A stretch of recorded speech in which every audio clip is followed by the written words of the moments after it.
Hi everybody, thanks for joining us here on ACELab360. This is our first episode. We're coming to you 360 degrees in stereo. So each time we do one of these things, hopefully we'll have a little bit of a different setup, a little bit of different quality of our production.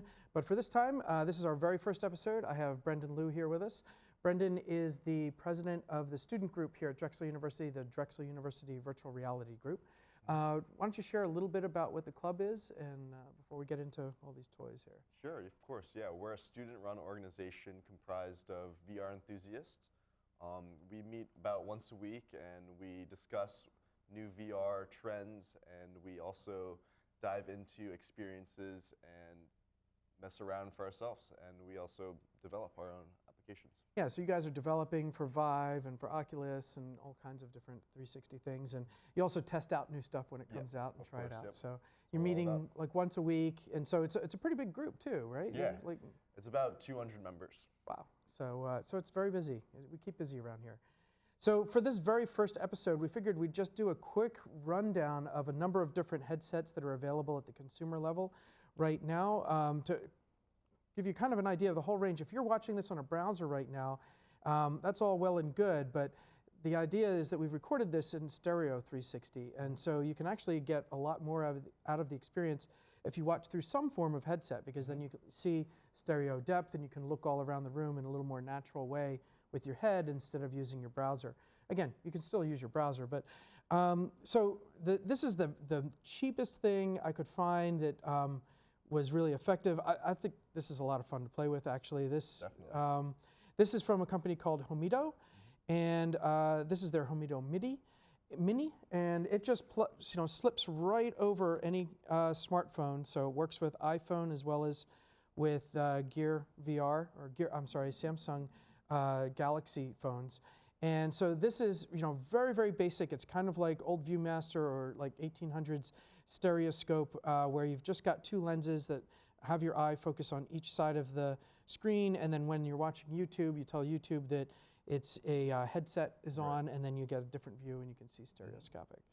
Yeah, the nice thing about that is that it is foldable, so you can just slip that right in your pocket and have it when you want to use it. I'll just take that with me now. Sure. You want to introduce this other one? This is actual cardboard. And the next headset we're showing off, this is the Google Cardboard.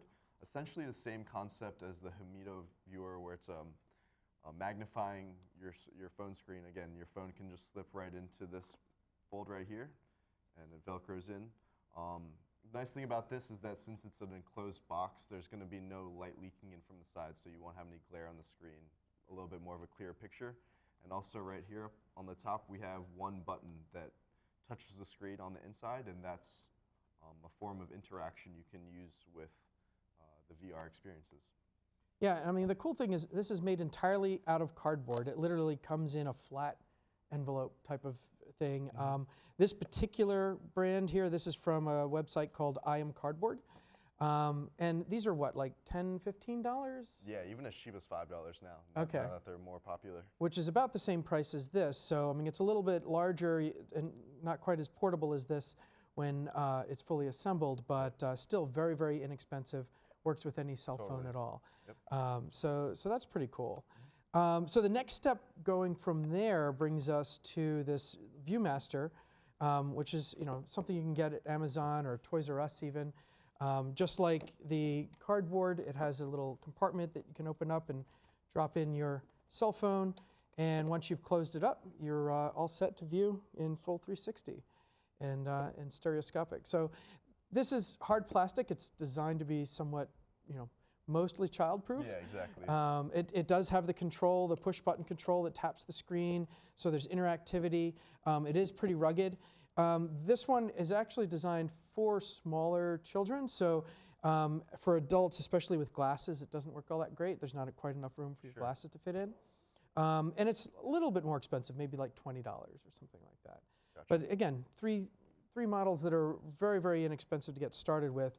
But then, I'll have you introduce the Gear VR. Right, and right at the mid-tier, we have the Samsung Gear VR. This is, again, the same thing where you hook in your phone to the headset and it magnifies your screen. But the added bonus of this is that there's actually an IMU, which is a collection of sensors that track your head's position. That's better than what just comes naturally in your phone's gyroscope. So you have more accurate head tracking, and that gives an added benefit of less nausea and just a more comfortable experience. In addition to that, we have some touch controllers on the side. So rather than just one button that you can press for interactivity, you actually have this whole thing that you can swipe on, tap. And we also have a home button and a back button, which are convenient for navigating throughout the user interface of the VR experiences. Yeah, I mean, it's also just more comfortable. It's got a nice padded head space, and it's wide open, so an adult head with glasses fits in no problem at all. The limitation is it only works with Samsung smartphones, that is so the Galaxy line. This is a Galaxy S7, but that gives you a lot of screen, a lot of pixels to work with. But because it's this integrated system, then the phone is actually docking with the headset itself. Yep. So it is a fully integrated system. It's a little more expensive than the kind of straight ahead passive cardboard system. So this headset alone is $100, or actually I guess around 80 these days, yeah, it's right? a little bit cheaper these days. So around $80 maybe without the phone. And so if you're already at the phone, it's about an $80 investment. Still very attainable, just a little bit of a step up from here. And so that's that system. So this kind of ends our kind of standalone systems, because really from here you pretty much need to get involved with plugging a system into a computer, right? Yeah, so for the higher end VR systems, like the Oculus Rift we have here. This is Oculus's first consumer version headset, and it comes paired nice with these sensors that actually track the position of your head rather than just on a single pivot point. You can actually move left, right, up, and down. So if you were to peer behind a wall, you'd be able to not have to move your whole body, but you could just move your head, and it would be able to track your position with that. And also the fact that it is hooked up to a high-performance computer just allows the experiences in the games to have a much higher quality graphics and frame rate. So. Yeah, I mean, the computers that you plug this into are going to have a graphics accelerator card, so you're going to get better resolution, better color, a lot faster refresh rate as well, so that instead of depending on just a phone, you've got a dedicated graphics card. The lenses in this are larger. It does have integrated headphones. So, and these actually, the price came down recently. I mean, I think the headset by itself is maybe $500 and maybe $600 with the controllers. Yeah, $600 with the controllers. Yeah, so very, very attainable now. And so these are great for, I mean, if you're planning on doing a lot of VR viewing, VR game playing, or VR production, these are really handy. I use this Oculus when I'm doing 360 production with Nuke's Kara VR. You can actually look at what you're working on in the headset and look all around the scene. So that's another really cool feature, once you've got your systems integrated on your computer. Definitely. Which then brings us up to the Vive, and Right. This is your favorite, I think. Sure, and like this is HTC's competitor to the Oculus Rift. It's essentially the same idea where you have a sensor outside of the headset tracking your position.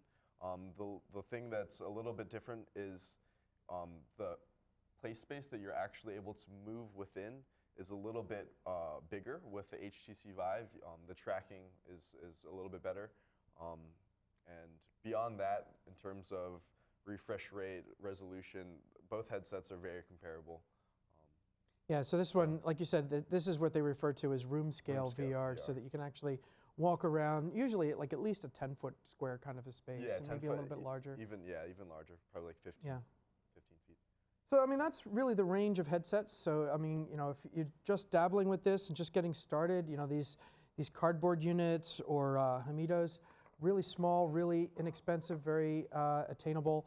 But if you're really getting into this stuff, you'll probably be moving up to these bigger headsets. I mean, we have this one other thing here that's not really a VR headset, but this is kind of next generation on its way. Refer to as augmented reality, and for for this headset, rather than completely blocking your vision from the environment that you're in, it actually overlays or augments virtual objects into your space.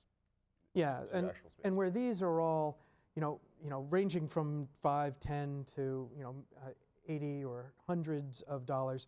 I mean, this entire system is a $3,000 system. Right. Computer is installed. It's got 2 screens, one for each eye that you see through. So this is one of the things that we're developing with, but it's still not really a regular consumer product. Yeah. Yeah, it's coming down the road. All right, so I think that's kind of our inventory at the moment. Thanks for joining us, and join us next time on ACELab. Until then, have fun. Thank you.